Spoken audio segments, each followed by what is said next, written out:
Hello, Patriots. So we are starting a brand new unit, Unit 14, and in this unit, we're going to be talking about probabilities. So this video is going to introduce you, the high school geometry students, to terms and formulas for finding the probability of a single outcome. So to understand what probability, let's understand what probability is before we start talking about it. So probability is the likelihood of an event happening. So a probability will always be expressed as a fraction, a decimal, or a percentage, and it has to be between 0 and 1 because a probability of 0 means this event is impossible. It will not happen. There is zero probability, there is zero chance of you happening at all. A probability of 1 means that this event is certain to happen, and a probability of 0.5 means we are equally as likely to happen as unlikely to happen.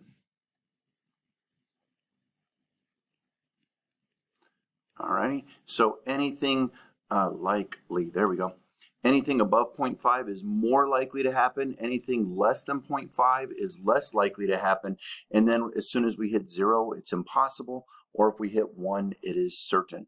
Now the formula to find probability is we're going to say the probability of an event. And we always write whatever that event is in our parentheses. We're going to take the number of ways that event can happen and divide it by the total number of events that are possible.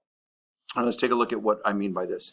So we have 40 colored marbles. They are either in a box or not. Now, if you're writing these notes by hand, just hit in the highlights. You want to hit in 40 marbles, and then you want to hit 8 are blue, 13 yellow, 10 red, 9 green. That's what you want to put in your notes.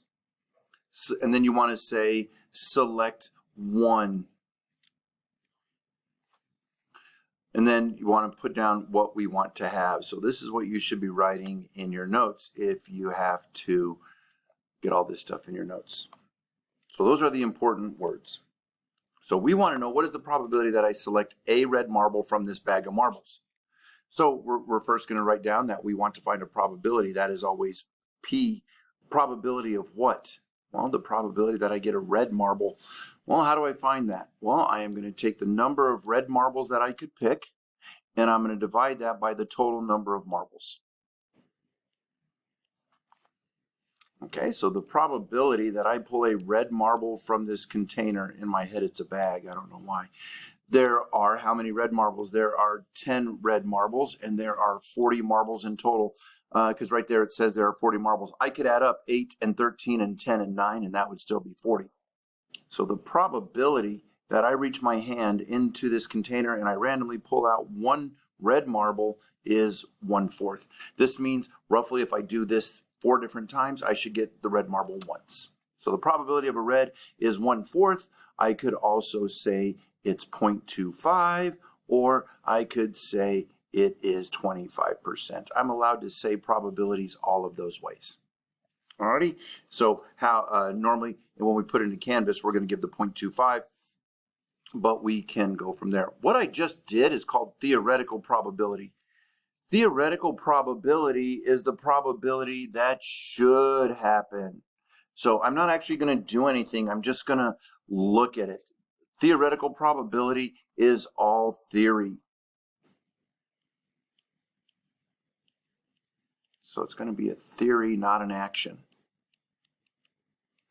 Like that last example. Did I actually reach into the bag and pull out any marbles? I didn't.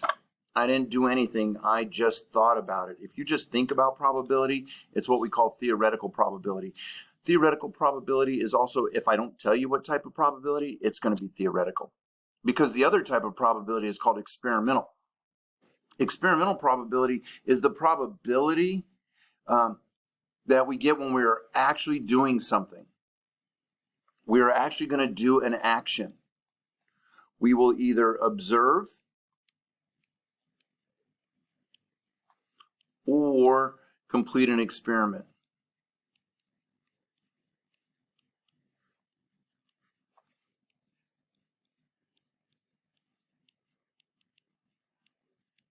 So in that last example, if it takes 6 attempts to select a red marble, the experimental probability of selecting a red marble is 6 out of 40 or 3 out of 20.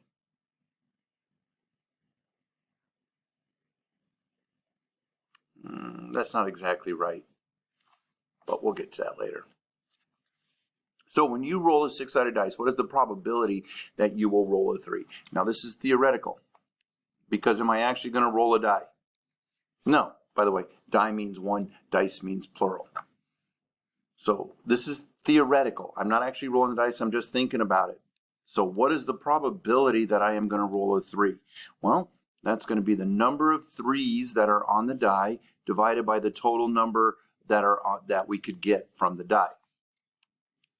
So the probability that I roll a 3, well, there is 1 3 on the die, and there are 6 total numbers, is 1/6.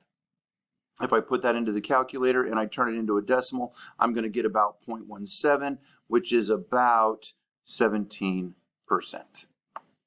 Boom. And it's theoretical because I didn't actually roll the die. Well, what if I do roll the die? What if I take a 6-sided die and I roll it 60 times? And I record how many times I get each result. So what is the experimental probability of rolling a 3? Now it's experimental because I actually did it. The process is going to be the same. To find the probability of a 3, I'm going to put the number of 3s over the total. Well, how many 3s did I roll? Well, right here, it says I rolled 3s 12 times. How many times did I roll the dice? 60 times. So that's the probability that I roll a 3 is going to be a fraction 1/5. Or I can say that the probability of a 3 is 0.2, which is 20%.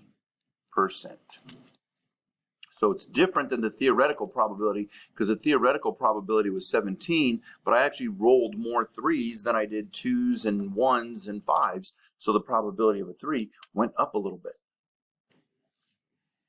And then the last thing I want to talk about is expected results. The expected result from a number of is the number of trials times the product of the theoretical probability. Number of trials times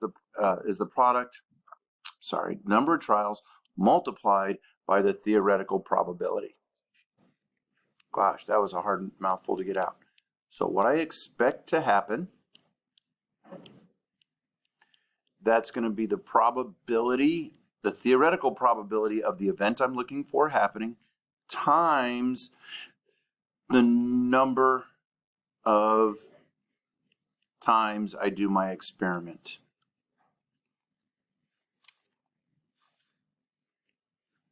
Okay, so if I flip a fair coin 10 times, how many times would I expect to get tails? All right. So I want the number of tails that I expect. That's going to equal the probability that I get a tail when I flip the coin times the number of flips that I do.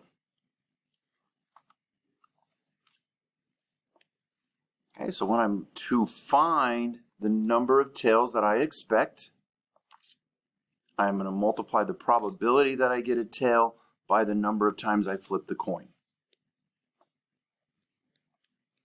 So the number of tails that I expect is going to be the probability that when I flip a coin, it comes up tails. Well, the probability that a coin flip is tails is 1/2, because a coin is either heads or tails. One tail, 2 sides of a coin. And how many times are we going to flip this coin? We're going to flip that coin 10 times.